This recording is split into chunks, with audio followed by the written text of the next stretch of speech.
बच्चों, आज हम लोग भाववाच्य के बारे में पढ़ेंगे। भाववाच्य में भाव की प्रधानता होती है। यदि वाक्य में न कर्ता की प्रधानता हो और न ही कर्म की, परंतु क्रिया का भाव ध्यान रखिएगा, क्रिया का भाव प्रधान हो। अब इसका मतलब क्या है कि आप जो कार्य करने जा रहे हैं उस क्रिया के द्वारा किस तरह का भाव निकल रहा है, यानी कि क्रिया का भाव प्रधान हो, वहाँ भाववाच्य होता है। इसको उदाहरण से अच्छे से ज़रा समझिएगा। उससे लिखा नहीं जाता। लिखना एक क्रिया है, लेकिन वो लिख नहीं पा रहा है, मान लीजिए, तो क्या भाव निकल के आ रहा है? उससे लिखा नहीं जाता। मुझसे शोर में नहीं सोया जाता है। सोना एक क्रिया है, लेकिन अगर कोई व्यक्ति नहीं सो पा रहा है तो क्या भाव निकल रहा है कि नहीं सोया जाता। मुझसे शोर में नहीं सोया जाता, यह भाव निकल रहा है, न सोने का भाव निकल रहा है।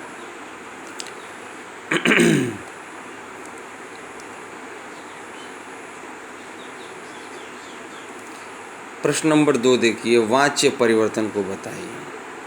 कैसे एक वाच्य दूसरे वाच्य में बदला जाता है, उसको ज़रा समझेंगे।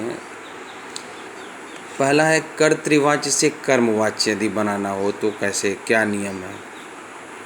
तो नियम है, पहला नियम, कर्ता कारक में करण कारक के चिन्ह से के द्वारा का प्रयोग करना चाहिए। आप जानते ही हैं कि कर्तृवाच्य में जो है से के द्वारा का प्रयोग नहीं होता, लेकिन जब हम कर्मवाच्य में उसको बदलने जा रहे हैं तो ये से के द्वारा चिन्ह का प्रयोग करते हैं। दूसरा, चूँकि कर्मवाच्य में बदलना है, क्रिया को कर्म के लिंग वचन पुरुष के अनुसार रखना चाहिए, अर्थात कर्म प्रधान बनाना चाहिए।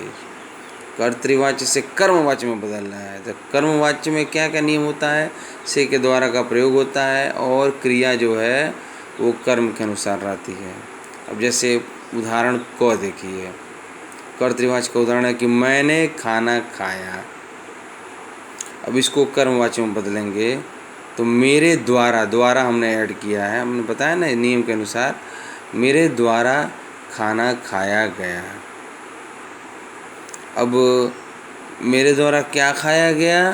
तो खाना, ये कर्म हो गया, ठीक है। द्वारा हमने ऐड किया, चूँकि कर्मवाच्य में बदलना है।